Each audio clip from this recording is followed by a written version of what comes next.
Brought to you by ExpressCare Health and Skin Center. Get in, get out, get better.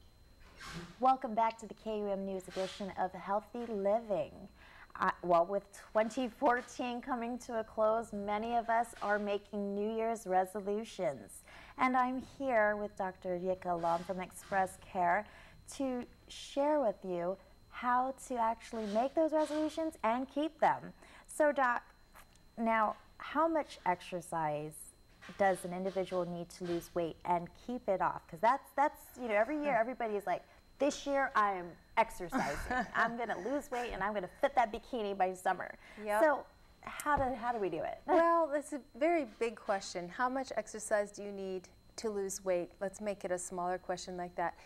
You begin to burn fat after about 40 minutes of exercise, because at the beginning you're burning glucose, which is in your bloodstream, and then you start accessing the stores, which are stored in, let's say, your liver and other parts of your body, which is the fat.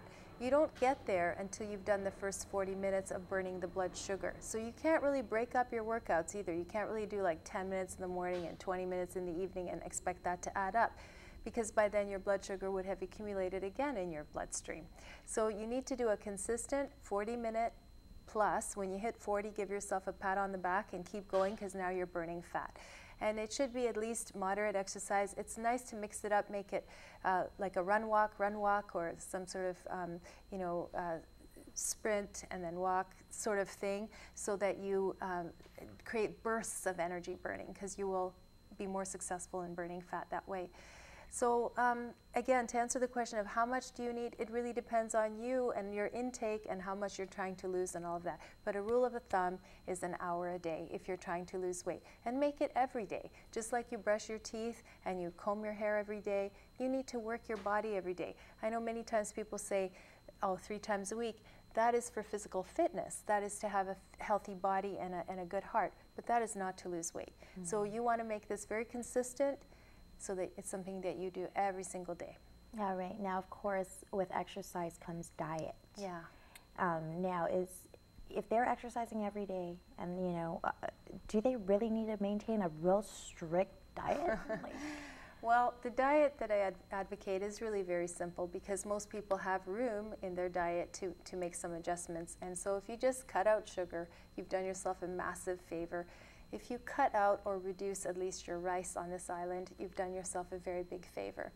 And then if you maximize your vegetables and soups and salads, you will fill up on those and you won't be as hungry to eat the other things that sort of make you gain. So remember those soups, salads, wraps, and lots of vegetables. All right. Now, another very common resolution is to quit smoking. Mm-hmm. Now, if people are looking to give up smoking, what are some tips to help with the cravings? Because I understand, like, if you quit smoking, a lot of times they start packing on the weight. They do sometimes, but so that's 2 different things. First of all, to reduce the cravings, be aware that medication exists to reduce cravings. You can get a prescription of Wellbutrin or Chantix or Zyban. These medications do work to reduce your cravings. Another thing that you can do is substitute something else for that craving, such as gum or some sort of non-fattening drink, water even, that you're going to use instead of to substitute. But know that the cravings are only going to be short-term. Cravings only last maybe a week, 10 days. Past that, you don't have cravings anymore. Then you have just habit that you need to adjust your old habits of always smoking after you have your coffee or after your meal. So you need to be aware that it's a very short period of time that you are going to be dealing with cravings. Would you recommend cold turkey? Cold turkey actually works better for most people. Cutting down usually doesn't work as well, because people are always tempted to have one more. But we'll take anyway. Do it any way that works for you. Decide. I always use this example. Pregnant women, when they're told that they're pregnant, they drop cigarettes like that, because they make the decision in their mind. If you won't do it for yourself, do it for your loved one. If you're not pregnant, do it for your child, do it for your coworker, do it for somebody.